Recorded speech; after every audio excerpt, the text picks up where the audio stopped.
There's a substance you consume every day. It doesn't come in bottles with skulls on them. It doesn't have a suspicious smell.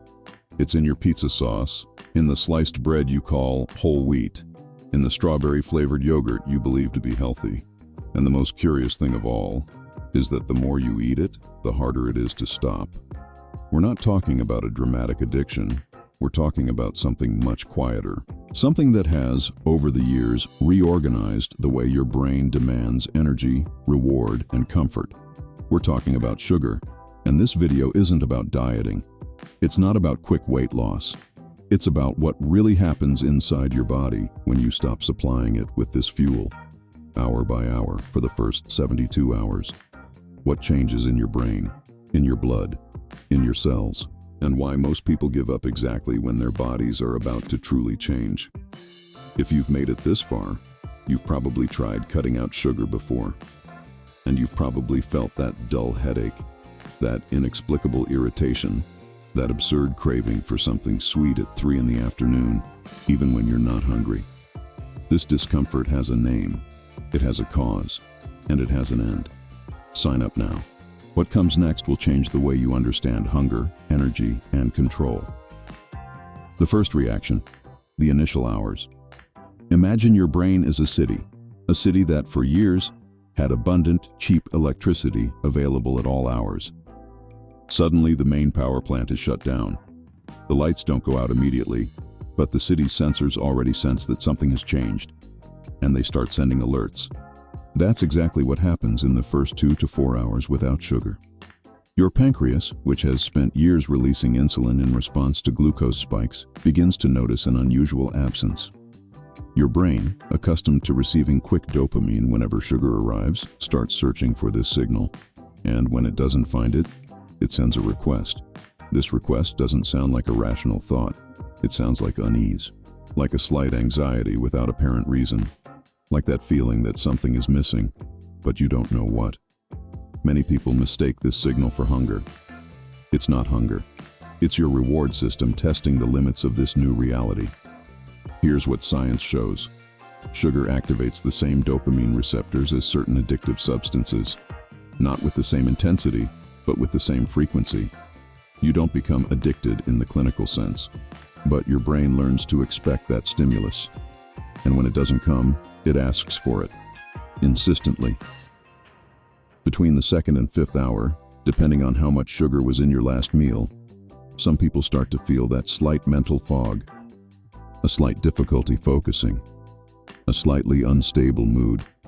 Some describe it as not being 100%. Others simply become impatient without understanding why. This is not weakness. It's neurology.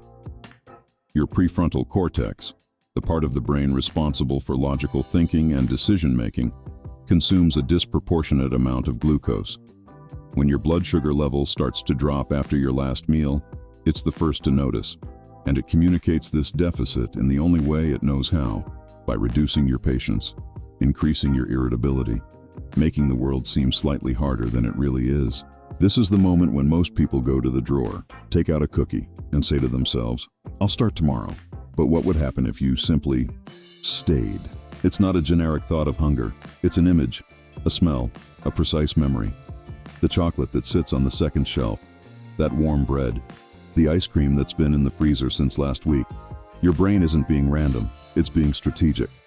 There's a structure in your brain called the nucleus accumbens. It's the reward processing center, the place where pleasure, anticipation, and motivation meet. When sugar was regularly present, this system learned a pattern: stimulus, reward, repetition. Now, without the stimulus, it tries to reconstruct the reward through memory.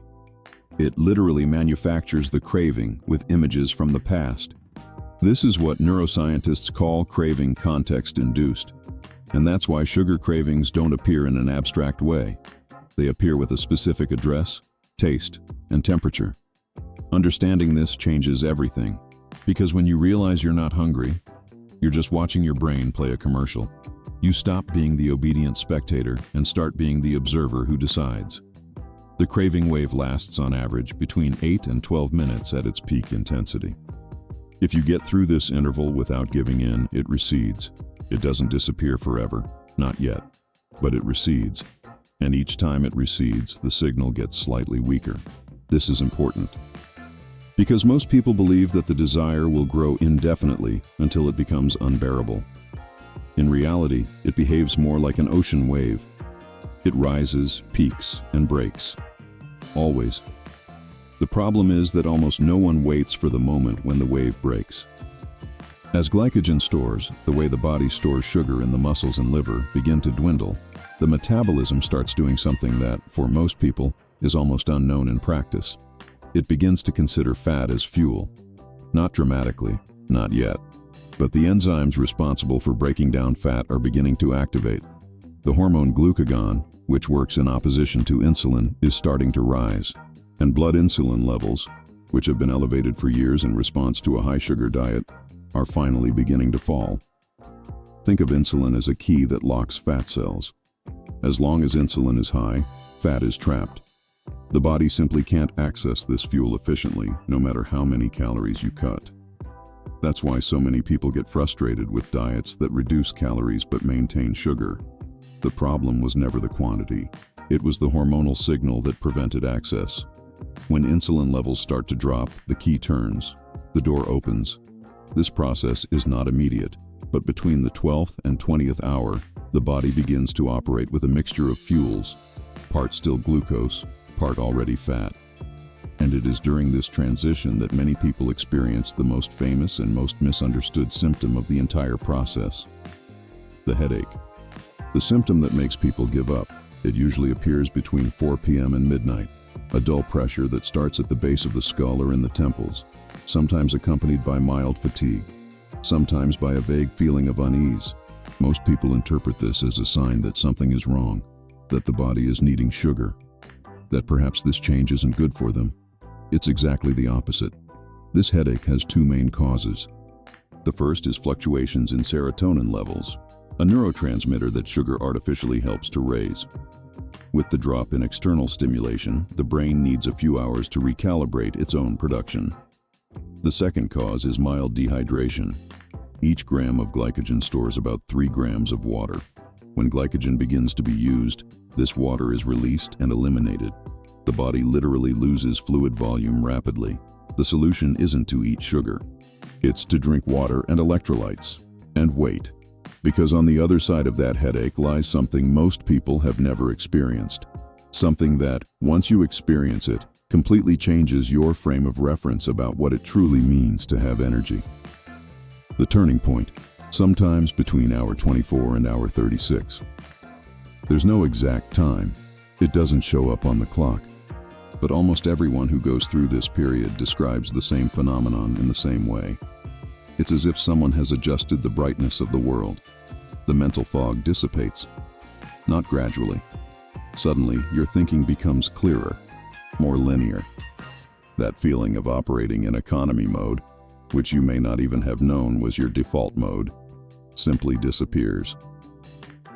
What's happening biologically is quite elegant. With low insulin and glucagon operating, the liver begins producing ketone bodies, molecules derived from fat that the brain can use as an alternative fuel.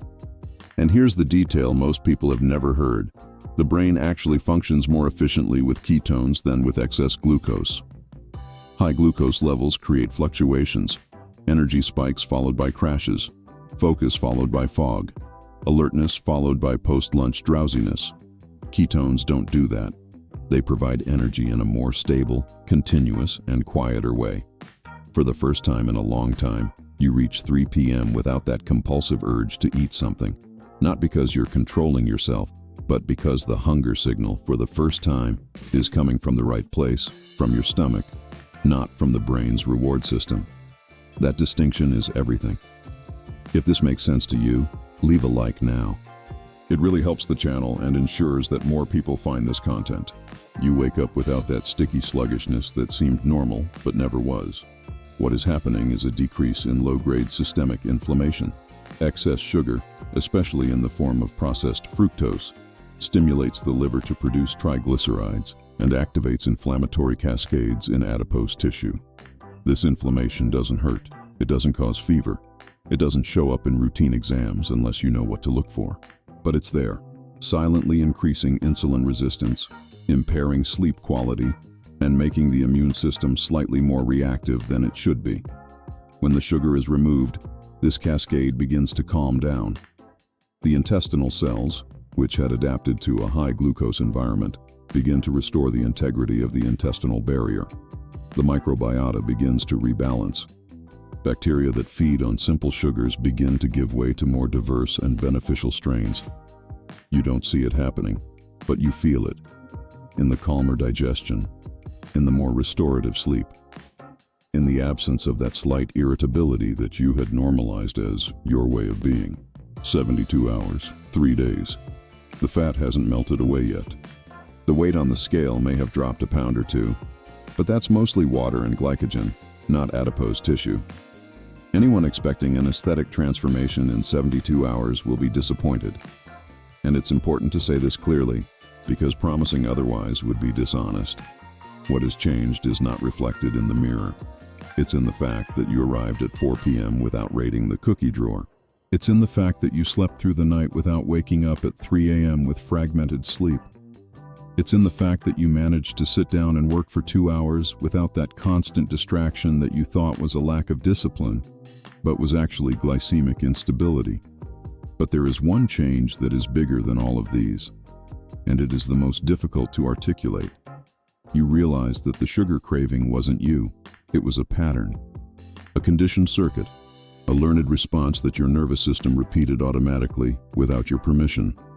And when you rode the wave, when you stood still while the craving rose, peaked, and broke, you discovered something no diet can directly teach you, that there's a distance between impulse and action, and that you can live within that distance. This isn't weight loss. This is biological autonomy. It's the difference between following a diet because you're afraid of the consequences and eating in a specific way because you understand what's happening inside you and consciously choose what you want to feel. Most people never make it this far. Not because it's too difficult, but because no one explained what was happening along the way. Now you know. The body doesn't need perfection. It needs direction.